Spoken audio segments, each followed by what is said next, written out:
It's interesting that some people find science so easy and others find it kind of dull and difficult, especially kids. Some of them are just eat it up, and I don't know why it is. It's the same perhaps for all subjects. For instance, a lot of people love music, and I could never carry a tune, and I lose a great deal of pleasure out of that. And I think that people lose a lot of pleasure who find the science dull. In the case of science, I think that one of the things that make it very difficult is that it takes a lot of imagination.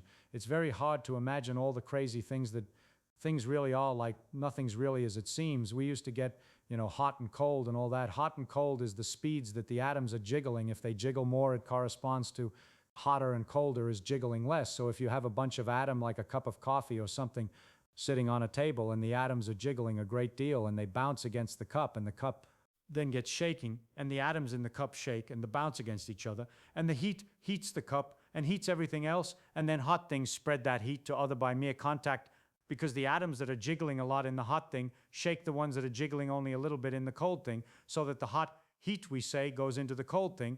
It spreads, but what is spreading is just jiggling, an irregular motion. But it is easy to kind of understand. It brings up another thing that's kind of curious, that I say that things jiggle, and if you're used to balls bouncing, they slow up and stop after a while.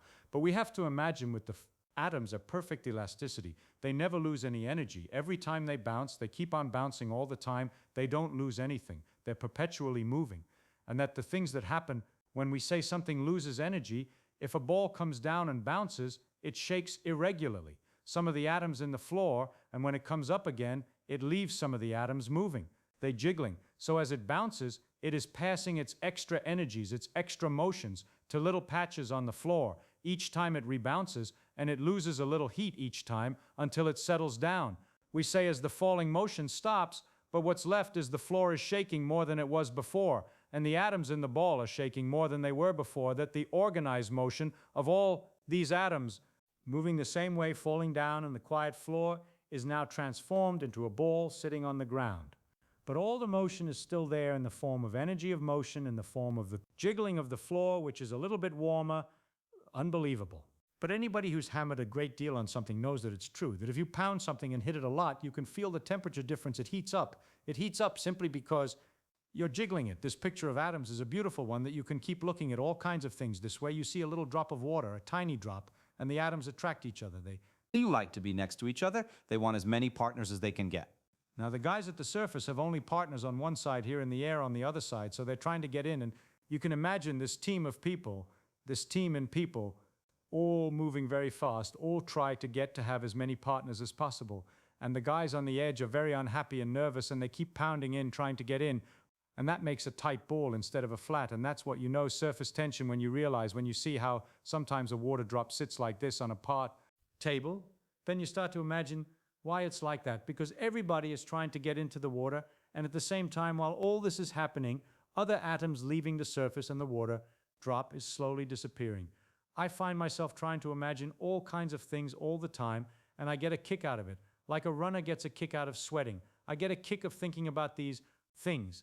I can't stop. I mean, if you may, I could talk forever.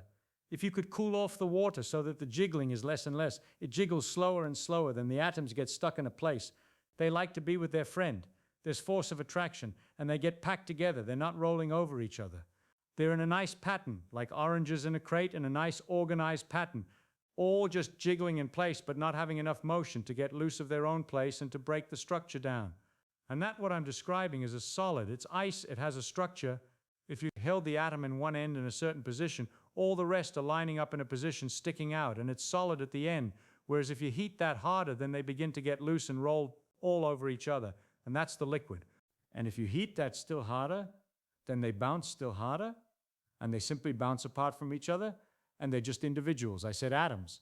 These are really little groups of atoms, molecules which come flying and hit, and although they have a tendency to stick, they're moving too fast. Their hands don't grab, so to speak, as they pass and they fly apart again, and this is the gas we call steam. You can get all kinds of understanding.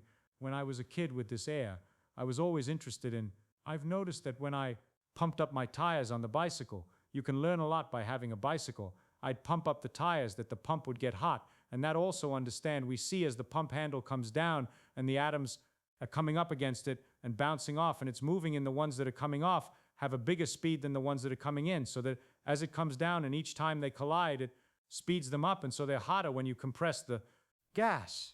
It heats.